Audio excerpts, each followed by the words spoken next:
Gracias. Hola, buenos días.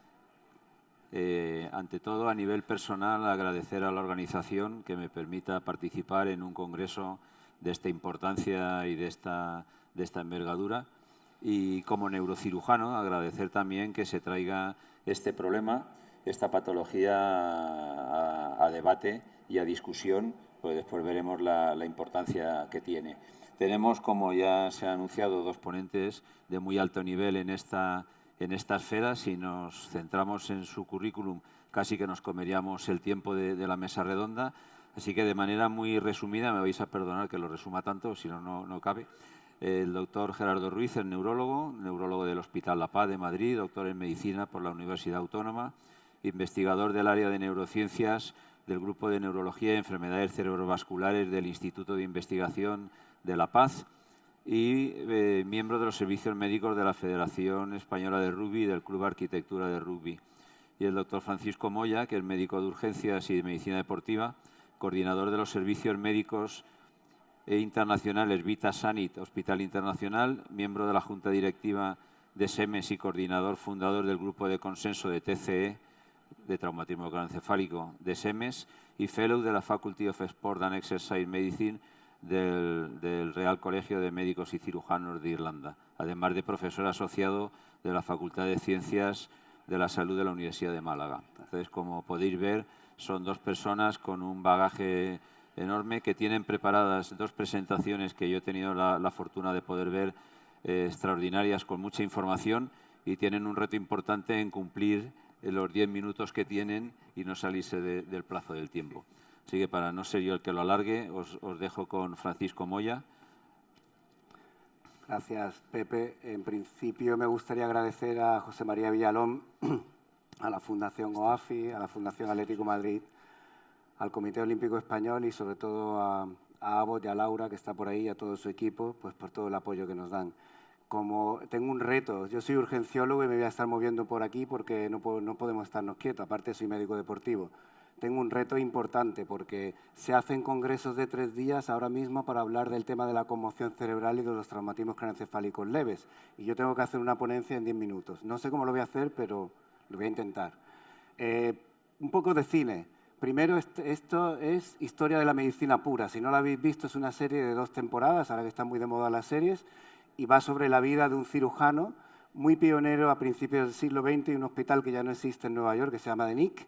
El cirujano, no pudieron utilizar el nombre, es Halsted, que fue pionero en todas las técnicas quirúrgicas del siglo XX, en la asepsia y demás. Quiero que os quedéis con el logo este que está aquí arriba, que es la medicina moderna tenía que empezar en algún lugar. Empezó en el Nick. Quedaros con eso porque ahora viene la siguiente.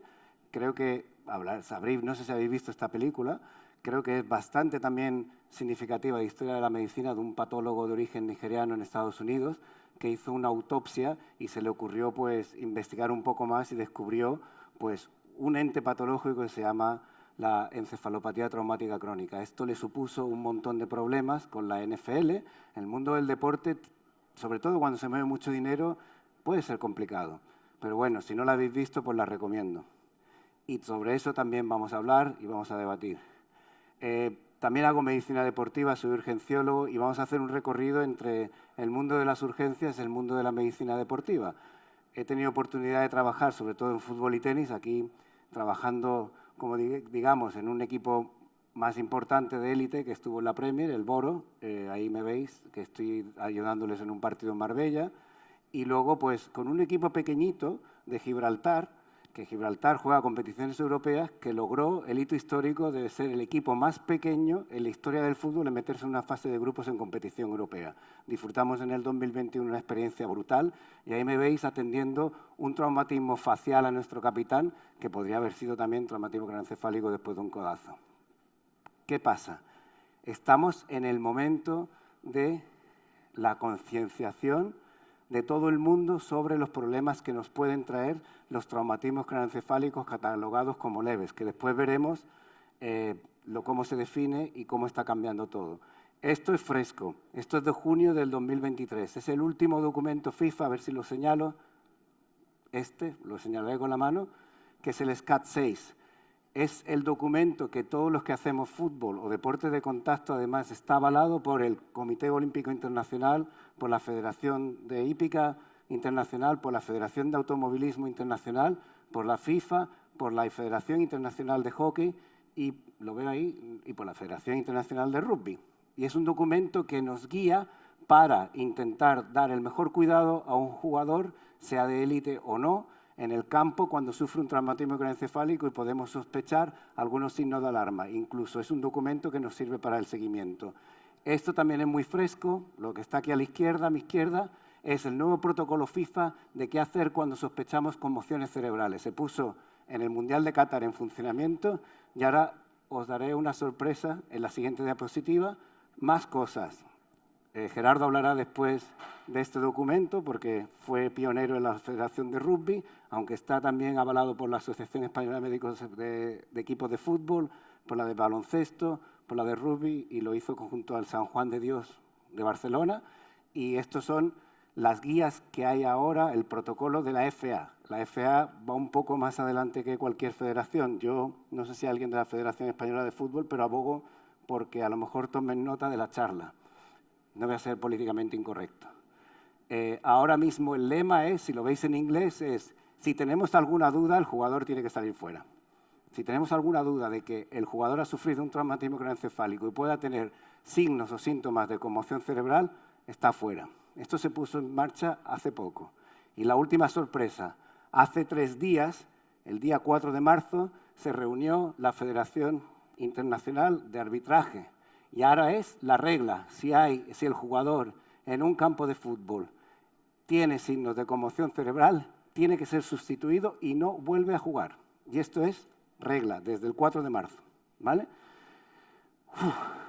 Me vais a dejar de respirar. Ahora entramos un poco en materia.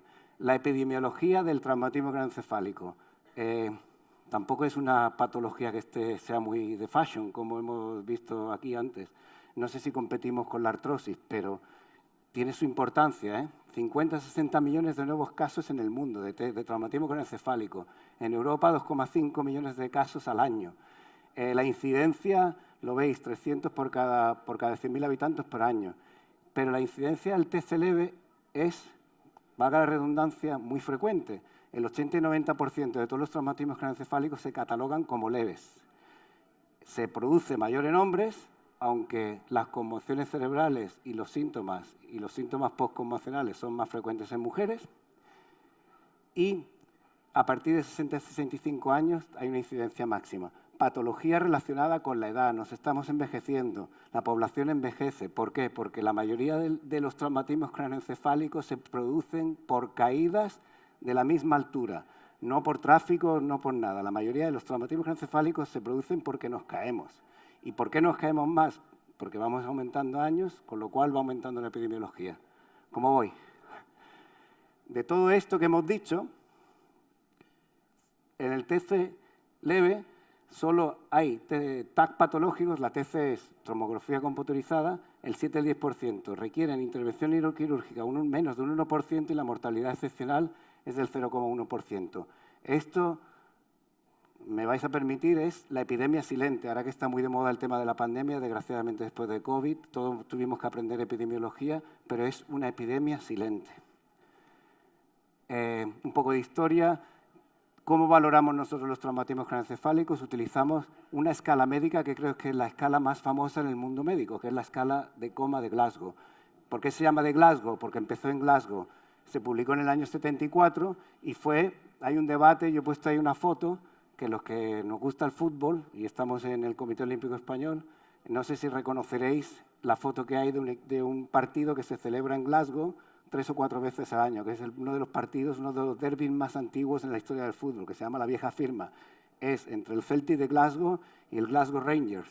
¿Y por qué la escala de Glasgow fue en Glasgow? Uno, porque en aquella época fueron pioneros en neurociencias. Otra es mi versión, que el partido ese ocasionaba tanto traumatismo craneoencefálico que también tenían mucho que estudiar. Porque sabéis, no sé si sabéis, que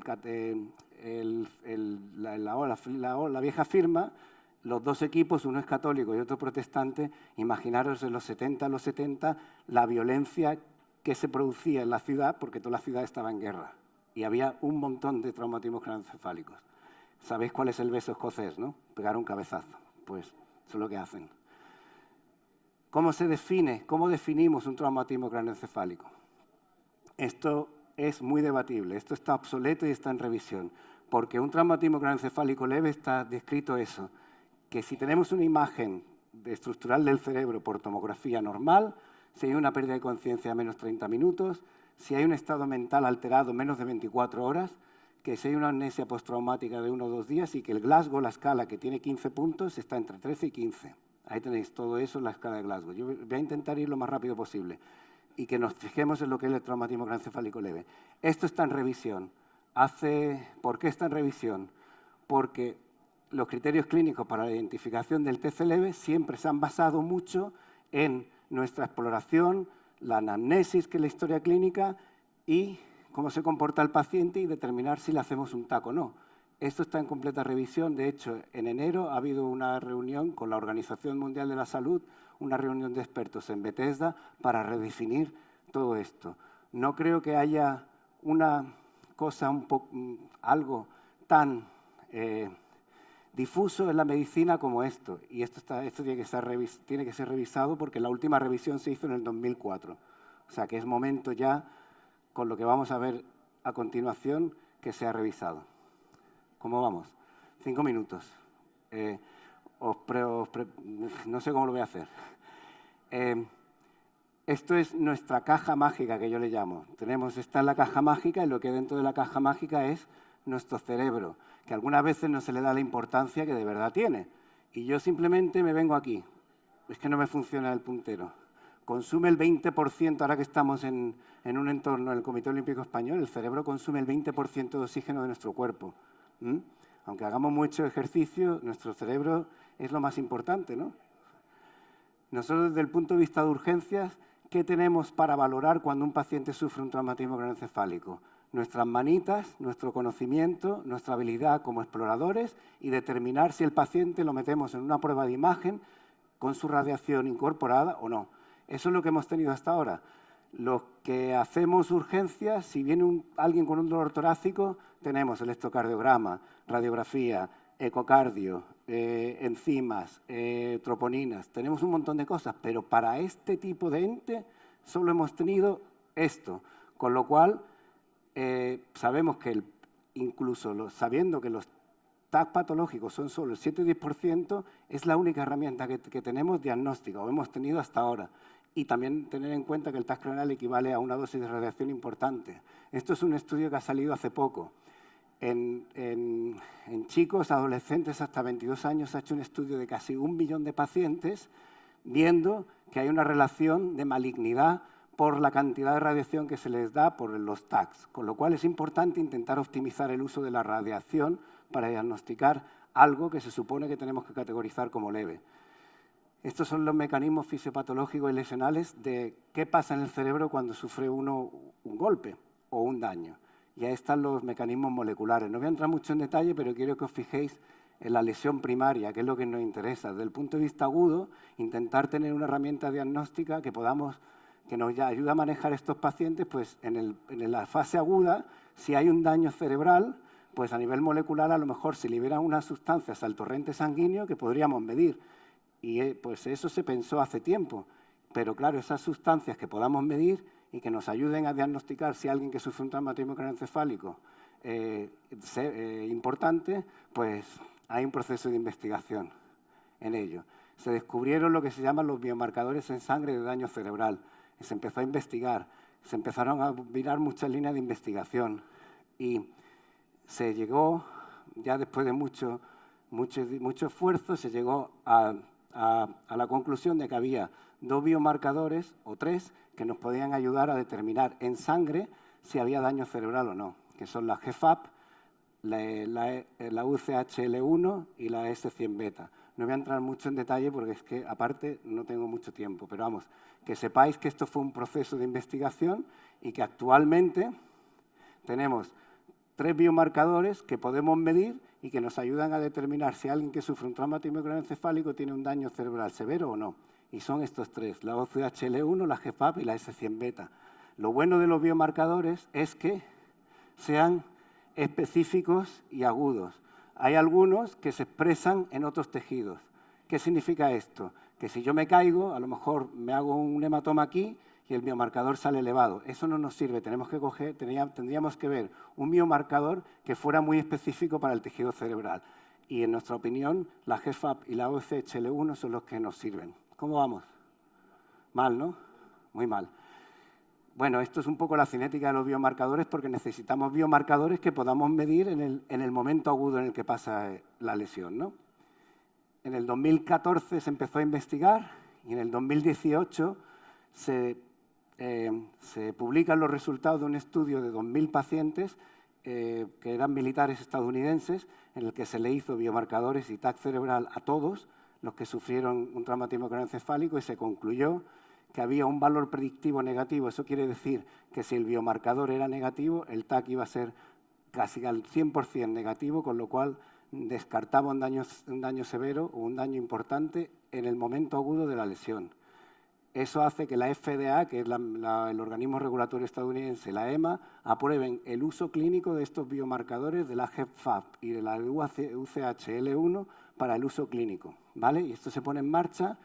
En principio, el test había que hacerlo en unas máquinas grandísimas, pero en el 2021 sale un artículo que con unos cacharritos más pequeños se pueden hacer el test. Estos tests hay que hacerlos en ámbito de laboratorio. Todavía no están disponibles lo que llamamos en sangre total, que es que te puedas llevar como un glucómetro. No sé si alguien es diabético o tenéis familia de diabéticos, pues en el futuro, esperemos que pronto, podemos tener esto en una gota de sangre. Ahora mismo hay que llevarlo al laboratorio, aunque tardan 10 minutos en tener los resultados. Con toda esta información, desde SEMES, que es la Sociedad Española de Medicina de Urgencias, a la que yo pertenezco a la Junta Directiva, creamos un grupo de consenso para intentar aunar hacer una revisión bibliográfica e intentar producir un documento en el que ayudáramos, sobre todo a la gente de urgencias, a introducir estos biomarcadores en la práctica clínica. Nos juntamos 14 profesionales, ya me están dando aquí calor. Nos juntamos 14 profesionales de diferentes especialidades, 9 de medicina de urgencias y emergencias, 3 de medicina química y de laboratorio y 2 de radiología y 1 de neurocirugía. Este documento lo pudimos avalar por 6 sociedades científicas a nivel nacional y en 6 meses lo conseguimos publicar. Está ya publicado en la Revista Española de Urgencias y Emergencias y básicamente lo que hicimos fue, como dijimos, una revisión bibliográfica e intentar ayudar a todo el mundo introduciendo esto de una manera muy precisa, muy práctica. Es el primer documento de consenso que hay en habla hispana en el que se introduce esto de manera práctica. Hicimos una revisión de todo lo que es el manejo extrahospitalario, que no había ninguna novedad, pero ya en el manejo intrahospitalario sí introducimos la novedad, que es utilizar los biomarcadores. Si lo veis aquí, si un paciente sufre un traumatismo craneoencefálico con una escala de Glasgow de 15 y no tiene ningún síntoma o factor de riesgo, lo podríamos dar de alta, aunque nosotros concluimos que se podían también pedir los biomarcadores. Si yo tengo una herramienta diagnóstica que me va a servir para dar un alta más segura, pues la voy a hacer. Si es negativo, pues el paciente se va. Y ya aquí, en los Glasgow 13-14, sí pusimos en los pacientes sin factores de riesgo que sufren el traumatismo craneoencefálico menos de 12 horas, sí pusimos la utilización de biomarcadores. Si el biomarcador es negativo, el paciente no le tenemos que hacer un TAC. Y me diréis, ¿esto es ciencia ficción? Pues no. Es como el dímero D, no sé, si no estáis acostumbrados al ámbito médico, el dímero D es algo que lleva con nosotros para descartar enfermedades tromboembólicas venosas. El dímero D, si es negativo, prácticamente descarta un proceso tromboembólico venoso. Para mí, los biomarcadores, la GFAP y la OCHL1 son el dímero D cerebral, por ahora. Por ahora os digo, porque esto está publicado en el Lancet en el 2023, en el que si seguimos a los pacientes que tienen los biomarcadores positivos, sí se ha visto que a 6 meses vista, esto está publicado en el Lancet, estos biomarcadores te indican que en el futuro estos pacientes pueden tener síndromes postconmocionales y más problemas a largo plazo. Pero ya os digo, hay más de 200 papeles y después de 200 publicaciones ahora mismo en marcha, 200 investigaciones. Digo que no es ciencia ficción porque estos son datos de pacientes reales de uno de los pioneros en utilizar los biomarcadores en la práctica clínica, que es el Hospital Virgen de las Nieves. ¿vale? Esto es del 2023 de octubre, que fue presentado en un congreso, y ya teníamos 2.500 pacientes que hemos hecho biomarcadores. Se llegaron a ahorrar en 2.500 pacientes 514 TACs. Imaginaros lo que es eso, en dosis de radiación, en el mejor cuidado del paciente, en una alta más temprana. Ya no acabo. Simplemente algunas conclusiones. El documento, sobre todo, la primera, que el TAC sigue teniendo un uso relativamente bajo. La combinación en las primeras 12 horas, lo único que hemos hecho es un documento de consenso siguiendo las indicaciones de la EMA y la FDA, los médicos de urgencias y esto. Los servicios de urgencia, laboratorio de radiología y neurocirugía, nosotros hemos hecho un documento de consenso. Ahora, cada institución sanitaria tendrá que acoplar, cada club, cada organización tendrá que acoplar lo que nosotros hemos recomendado a sus protocolos diagnósticos. Ya acabo.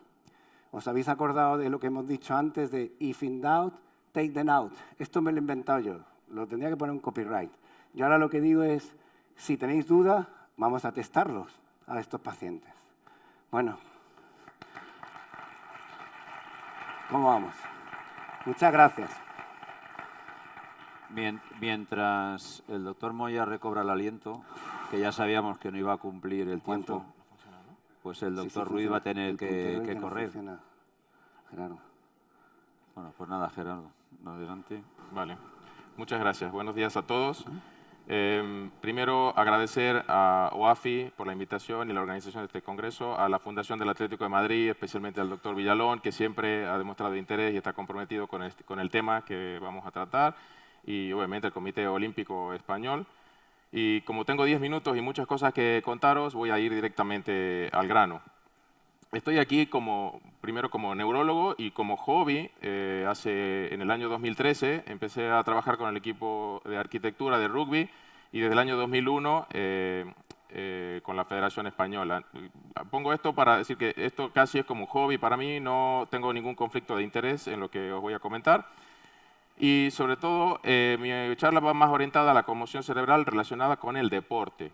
Esto tiene una serie de connotaciones específicas, ¿no? En general con el traumatismo craneoencefálico, porque el 80% de las conmociones cerebrales o de los traumatismos craneoencefálicos que producen conmoción se producen en el entorno del deporte. Y esto además tiene características específicas porque la mayoría de la información que obtenemos de esto es a través de los accidentes de tráfico. Pero no es la misma situación que ocurre en el deporte, donde la dinámica de la cabeza y su relación con el cuello y el cuerpo es muy distinta, generando unos vectores de energía diferentes que son difíciles de establecer patrones, y por eso hay grupos de estudio específicos sobre este tipo de conmociones cerebrales.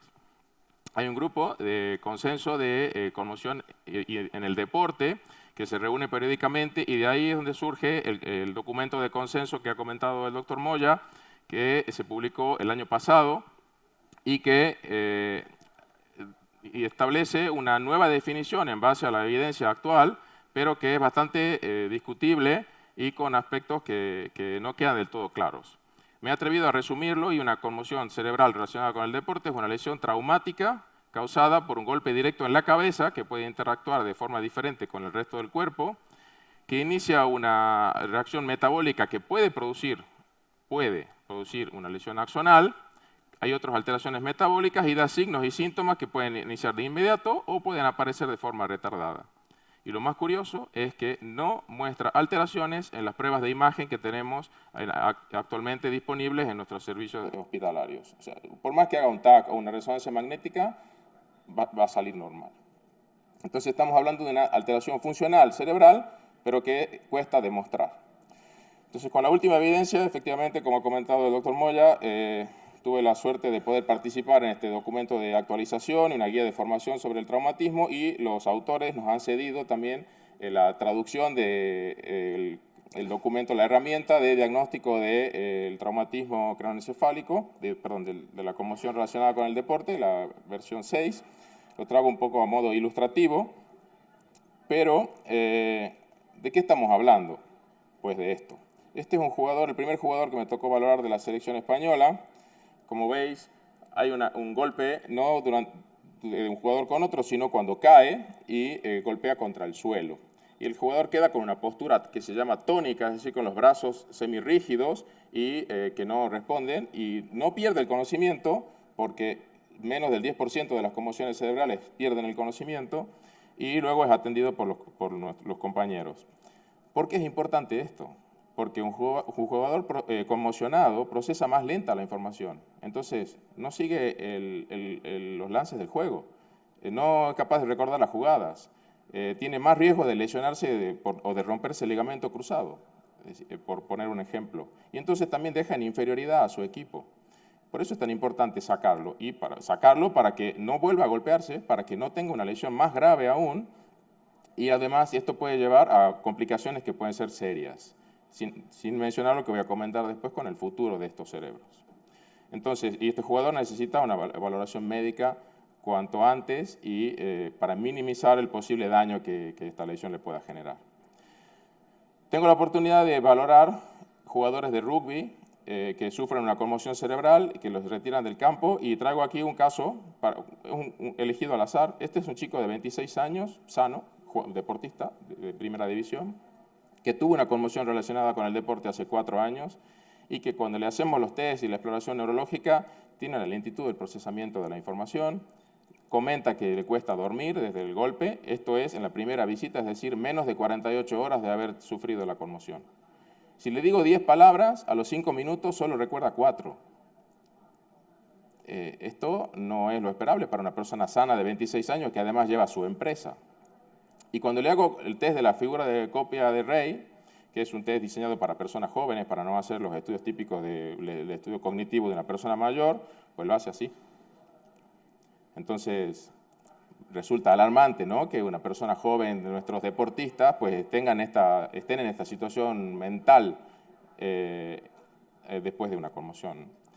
Entonces, por eso la importancia de esto, por eso la importancia del reposo, de retirarles del campo y de seguir un protocolo que cada federación, nosotros proponemos lo que dice el documento de consenso con un reposo progresivo, un retorno progresivo a la actividad deportiva y con un calendario donde se pueden registrar los hitos, es decir, cómo va avanzando, cuándo está en condiciones de hacer carrera, cuándo está en condiciones de hacer pesas, y volver progresivamente a la actividad, siempre una vez que haya desaparecido los síntomas. Y por centrarnos un poco, como se han mencionado una serie de entidades, diríamos que una conmoción cerebral suele dar signos y síntomas transitorios, aparecen inmediatamente después del golpe. Hay casos en que estos síntomas se prolongan más de lo esperado, más de 2 semanas, y eso es cuando hablamos de un síndrome post-conmoción. Pero también se ha mencionado la encefalopatía traumática crónica, que es un proceso ya que se da a largo plazo. Se ha postulado que es como consecuencia de traumatismos repetidos de alta intensidad, aunque esto no está claramente demostrado en estudios epidemiológicos longitudinales como debe ser. Tuve la suerte de encontrarme en el año 2016 un antiguo jugador de rugby que vino a mi consulta. Era una persona de 43 años que decía, bueno, hice muchas locuras cuando jugaba rugby, y venía derivado por el psiquiatra, a donde había acudido por sospecha de un síndrome de déficit de atención. El problema de esta persona es que había jugado 15 años al rugby y comentaba que tenía dificultades en el trabajo, que no podía recordar lo que tenía que hacer, trabajaba como comercial y lo habían despedido. Y además, tenía síntomas de confusión mental. Le pedimos, bueno, en ese momento yo no estaba tan interiorizado con este tema, no había la información que teníamos era diferente a la que tenemos hoy. Le pido un TAC, que obviamente fue normal, pero había algunas alteraciones en el electroencefalograma que eran difíciles de catalogar y que podían entrar dentro de lo normal, pero algo le sonaba raro al neurofisiólogo, ¿no? Con estos resultados le dimos los resultados de las pruebas y el paciente, pues perdimos el seguimiento. Lo que pasa es que viene la consulta de un compañero y como ve un informe mío, me lo comenta que cuando tiene 50 años, este chico viene ya tomando melatonina para dormir porque tiene problemas de sueño, porque hay veces que se pasa 5 días sin dormir y bueno, la situación cognitiva ha cambiado. Y siempre menciona que ha sido jugador de rugby en las consultas como un hecho destacable y posiblemente relacionado. La investigación a día de hoy va por diferentes líneas. Una de ellas es detectores de energía o vectores de energía que se pueden medir en los protectores bucales que llevan ahora actualmente los jugadores de rugby. De hecho, esto es una noticia de este año. el torneo famoso de 6 naciones, todos los jugadores llevan un sensor en el protector bucal. Cuando el sensor pasa de un umbral que se está intentando determinar, debe ser valorado y hay un tiempo, se le retira del campo para ser valorado para ver si está en condiciones de seguir jugando. Otro hallazgo importante también son los test de ARN en saliva. Esto es muy útil porque se puede hacer a pie de campo, pero no lo tenemos disponible en España. Los resultados de estos estudios son muy buenos porque la sensibilidad de la prueba es altísima, sobre todo si se combina con los síntomas del jugador, pero los valores obtenidos también se correlacionan con la evolución. Pero esta evolución no solo se mide en síntomas cognitivos, también se mide en síntomas emocionales, en síntomas físicos y en trastornos del sueño. Es decir, esto es el espectro perfectamente demostrado al que se exponen los jugadores que tienen un traumatismo o una conmoción cerebral grave. Esto lo ha comentado el doctor Moya previamente, no voy a insistir, hay distintos marcadores y lo importante es que según el perfil temporal, pues se pueden utilizar algunos para el diagnóstico de la conmoción, otros para el síndrome post-conmoción o la encefalopatía traumática crónica, existiendo un nexo entre ellos que puede ser de utilidad, sobre todo para el seguimiento. Y en esto es en lo que nos basamos para un estudio que voy a comentar a continuación. Y por último, estas imágenes tan bonitas de resonancia magnética funcional y de estudios con tensor de difusión, estos son técnicas complejas, resonancias avanzadas que no están disponibles solo para investigación. Esto son imágenes que nos permiten ver los tractos, las vías de comunicación cerebral y esas las podemos reconstruir in vivo y saber si hay alguna alteración en ese momento. Lo que ocurre es que el tiempo que hace falta para hacer estas pruebas no es el que desearíamos para un jugador que queremos que vuelva pronto al campo, sino que hay que esperar varias semanas para que esto demuestre una alteración. Lo que es más accesible es encontrar microhemorragias, que son estos puntitos, no se ve, yo estoy viendo el marcador, pero vosotros no. Estos puntitos negros que están en la imagen de abajo a la izquierda y el punto blanco que destaca en la de la derecha son alteraciones en secuencia de difusión. Bien, brevemente os comento el estudio que proponemos hacer, que estamos haciendo actualmente con jugadores de rugby, pero mi interés sería extenderlo a otras disciplinas. Se trata de valoraciones en menos de 48 horas del jugador, que incluye la exploración neurológica completa, con test cognitivos, incluimos biomarcadores, electroencefalograma, pruebas vestibulares, ya que el vértigo es uno de los síntomas que frecuentemente refieren los deportistas, seguirles en el proceso de recuperación gradual o de retorno a la práctica deportiva, repetir la valoración antes de que vuelvan a la práctica del deporte con contacto, una valoración a los 3 meses y a los 3 años. Y a esto añadiríamos resonancias magnéticas avanzadas antes de volver a la práctica deportiva y a los 3 meses. Rápidamente, quería comentar esto, estamos solicitando financiación a entidades públicas y privadas porque los biomarcadores y la resonancia magnética no es práctica habitual y es como al ser investigación necesitamos financiación para hacerlo y parece que estamos mendigando para poder conseguir aplicar esto en los deportistas, ¿no? Esto sería un ejemplo de evidencia aplicada al deporte. Sabemos que las conmociones cerebrales ocurren en el momento del placaje, en el 3 de cada 4, entonces vamos a adaptar las normas y por eso ya hay estudios en marcha donde se baja el límite legal para poder derribar a un jugador desde la línea superior al esternón a la línea inferior y se van a analizar los datos para ver qué conclusiones se sacan y si podemos adaptar las normas para reducir la cantidad de conmociones cerebrales que ocurren en el deporte.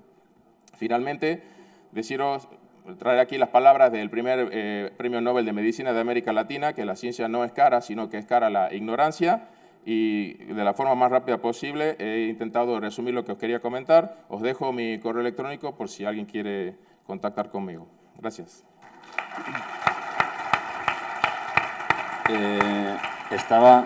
Estaba previsto que en esta mesa también participara Fernando Torres. Fernando Torres es jugador de fútbol de sobra conocido por todos, una historia del fútbol español, tanto a nivel de club como de selección, nacional e internacionalmente, y que pues nos hubiera gustado que pudiera estar aquí para contar, para dar su testimonio como persona que sufrió en su momento un traumatismo craneoencefálico. Pero ya sabemos cómo es el mundo del deporte y de los entrenamientos y la agenda y las obligaciones profesionales no le han permitido estar.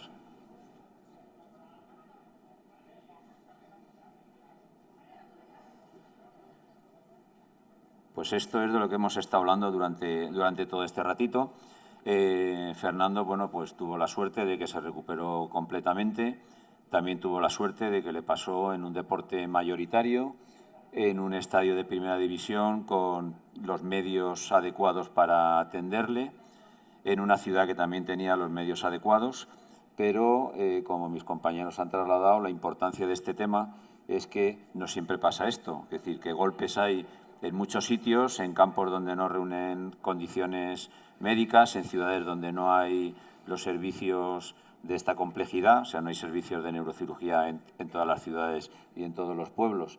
Entonces, bueno, pues es una pena que no hayamos podido contar con Fernando, pero queríamos dejar testimonio de la vivencia que tuvo. Y sé que vamos muy mal de tiempo, pero ya han dicho mis compañeros que como tienen pocas oportunidades de hablar de esto, las aprovechan. Entonces, no sé si en la audiencia hay alguna pregunta o algo que quieran comentar. La verdad es que ha sido muy interesante. Entendemos el esfuerzo que habéis hecho para resumirlo, teniendo en cuenta que es un tema tan extenso y que da tanto de sí. Muchísimas gracias al doctor José Fabregat, Francisco Moya y Gerardo Ruiz por estar con nosotros hoy en el Congreso con esta charla tan esclarecedora en cuanto al TSE.